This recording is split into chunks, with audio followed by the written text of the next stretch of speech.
Cette fois, l'association Marée Vive investit les berges du Gaule. Ce fleuve qui parcourt la Corse sur 89 km depuis les plus hauts sommets cache une réalité peu reluisante. Une trentaine de bénévoles rejoint l'équipe de Pierre-Ange. Ils sont loin de se douter qu'ils vont vivre une expérience inédite.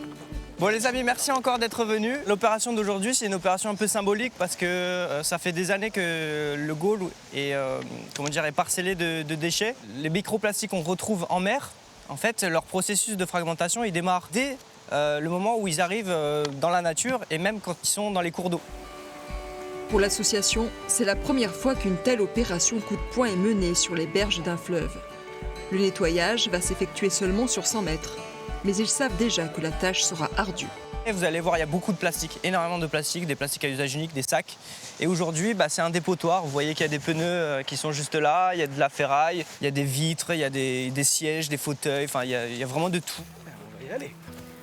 Il y a les objets qui vous sautent aux yeux, incongrus au bord d'une rivière, comme les pneus des voitures, un baby-foot, du matériel BTP. Je sais pas qui a organisé cette chasse au trésor, mais elle est bien faite. Hein. Ces déchets imbriqués à l'environnement sont invisibles au premier regard, mais ils sont bien là, il faut les débusquer sous les ronces et les branches, les extirper du sol. C'est une quantité astronomique. Oui, et ça fait 5 minutes quand même. En 2 heures, toujours sur 100 mètres, les déchets en tout genre s'accumulent.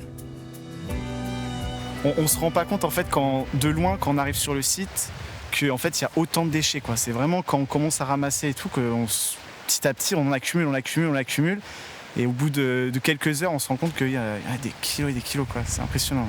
Très mauvaise surprise. Surtout qu'on refait le même chemin et on en trouve peut-être encore autant. Je le savais, mais comme c'est très caché, on oublie. Même quand moi je vais au bord de la rivière, on ne voit pas tout parce que on a dû bien chercher quand même pour les trouver. Ils commencent déjà à être enfoncés, tournent nos boulets dans le bois, etc.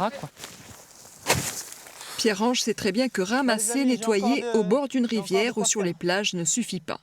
Les déchets reviennent toujours. Ce sont les travaux de Sisyphe. L'enquête à la Prévert. Bon, bien sûr, il y a les sachets de M&M's. Classique. Hein. Vous avez remarqué qu'on retrouve toujours beaucoup ceux-là ?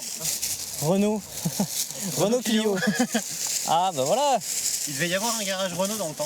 Au centre commercial. Ajaccio, Bastia, Porto Vecchio. Ça n'existe plus, l'escale. L'escale, non, c'est des vieux... C'est des vieux trucs.